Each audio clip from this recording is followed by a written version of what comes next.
If you've ever gone for an easy run and saw your heart rate sitting in zone 4, chances are you've told yourself something like this: maybe I'm just not fit enough. I used to think exactly the same thing. But after 2 years of running, I've realized that heart rate isn't just responding to fitness. It can be responding to many different things that aren't the body itself.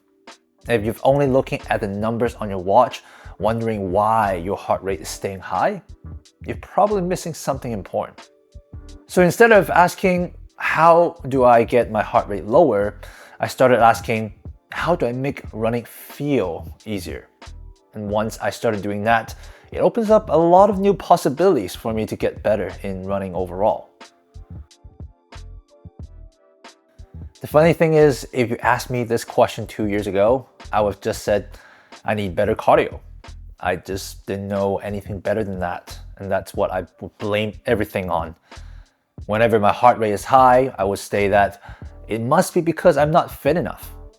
I had a collapsed lung when I was 30, and I've started running since 2 years ago at 33.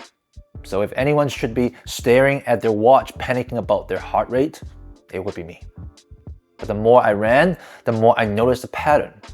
Some days the exact same pace felt effortless. Some other days it felt impossible. This made me start thinking, my fitness couldn't just have changed overnight, right? So what exactly changed? That's when I started paying attention to everything else. And let me break that down of what I actually found. There are actually 3 things that spike your heart rate that have nothing to do with your fitness level. 1, you can be fit and tired at the same time. If you show up already tired, your heart rate will go higher. If you didn't sleep enough, running will feel harder. Number 2, the environment you run in is a big determining factor of your heart rate. Running under the heat will make running harder, especially for longer distance. Your body reacts to altitude, humidity, and air quality differently. That will affect your heart rate during the run. And lastly, you're running too fast for your easy run. Because you're so obsessed with the zones and the pace your training plan is telling you to run in. You're running your easy run way harder than it should. None of these 3 things have anything to do with your fitness level.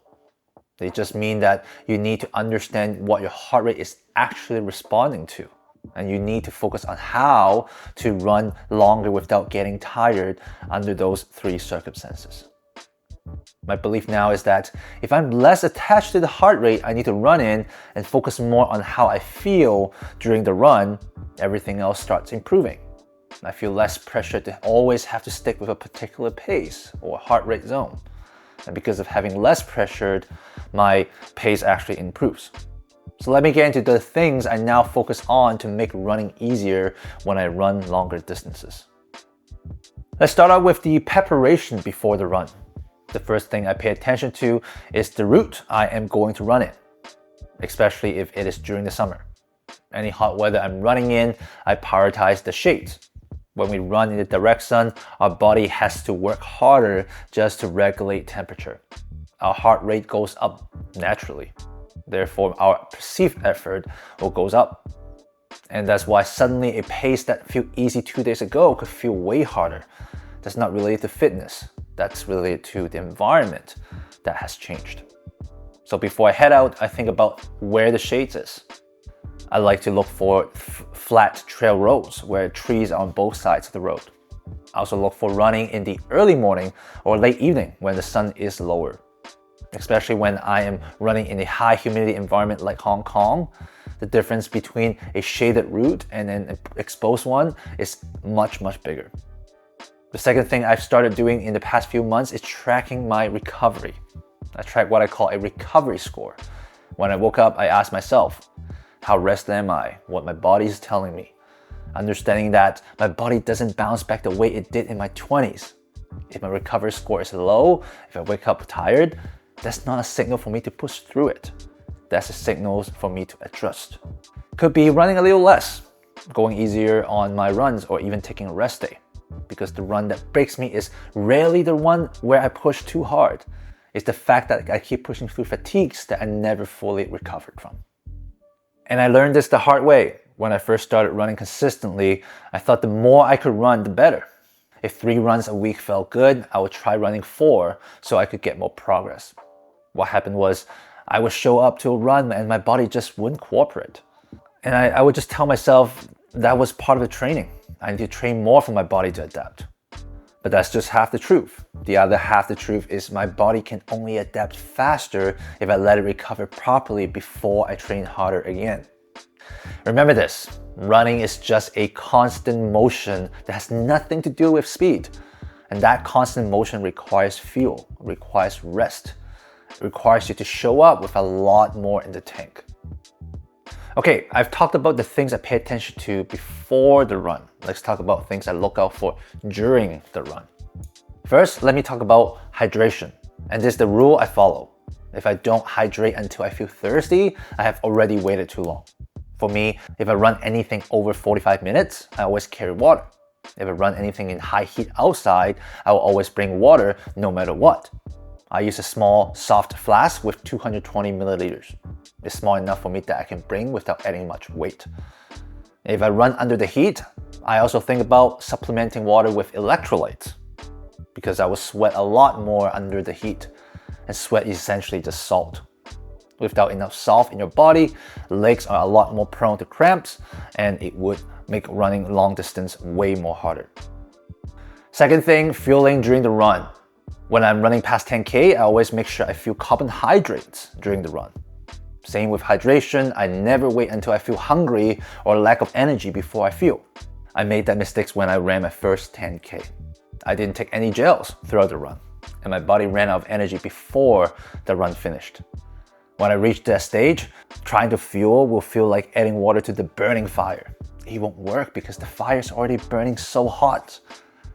So fuel proactively. For distance that lasts longer than 60 minutes, aim for a gel every 30 minutes. And each gel aims for roughly 30 grams of carbohydrates. And make sure to check the label as not all the gels actually have the same amount of carbohydrate. So think of this way, you're not hydrating and feeling how you feel right now. You think of how you want to feel 20 minutes from now. Third thing during the run, running form. Now, I'm not going to tell you I run like an elite marathoner, but I'll tell you that when I started running, my natural cadence was around only 150 steps per minute. And with that cadence, every foot strike feels inefficient. It felt like I was running harder every step that I should be. So I spent about 2 months working on the efficiency of my form. And as a result, I got my natural running cadence now to about 170. The science behind it is very simple. A higher cadence requires shorter, quicker steps. When my muscles are strong enough to maintain that cadence, it is actually more efficient. And when it's more efficient, I'm consuming less energy, and my heart doesn't have to pump as hard. And the way I check my form is by videotaping myself. I got someone who knows what they're looking at to give me feedback. After that, this is the part most people skip. I have to practice it until it feels natural. The first few runs with a new cadence will feel harder. It took me over a couple months to make this new form feel natural. Now let's talk about what happens after the run. This is probably where most beginners just skip thinking about. And there are 2 things that made real difference for me.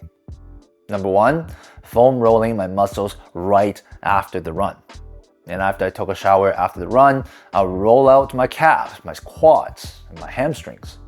What it does is it calms the muscles down. It helps the recovery of those muscles. But trust me, it would hurt when I foam roll them, especially after a hard, long run. But right after I foam roll them, I will feel much more relaxed. Number 2, I massage the bottom of my feet. That was what I learned from my previous hockey coach. It sounded weird in the beginning, but I tried it a few times, and I never skip it after every one since then. How it works is very simple. I will just use a lacrosse ball, and I will just step on the ball and let it roll along my feet. When I feel any tension on the spot, I will just step on the ball a little bit harder and hold it. It works the same way as how massaging works. I now think of these massaging and all that as part of my training, and skipping them actually means I'm failing my training plan. So let me bring this back to where we started. If you've been telling yourself that you can't run longer because you can't lower your heart rate during any runs, I want you to reconsider that. There are many things that outside of your fitness level that will contribute to high heart rate, and you have to keep your mind open and look for those things. Rather than focusing on how to be fitter, focus on how to run more efficiently. And those two are different things. Don't let yourself drown in those advice online. Like instead of that, you should look at your tracker. Think about the body condition you're running in and the environment you're running in. The answers that you're looking for are likely landing on those two things. If what I've shared with you given you some new perspective for your next run, comment and let me know. My name is Felix, just figuring things out one run at a time. If you want to know more about how I approach easy runs, these videos are what I recommend you to watch next. Choose one and I'll see you on the next one.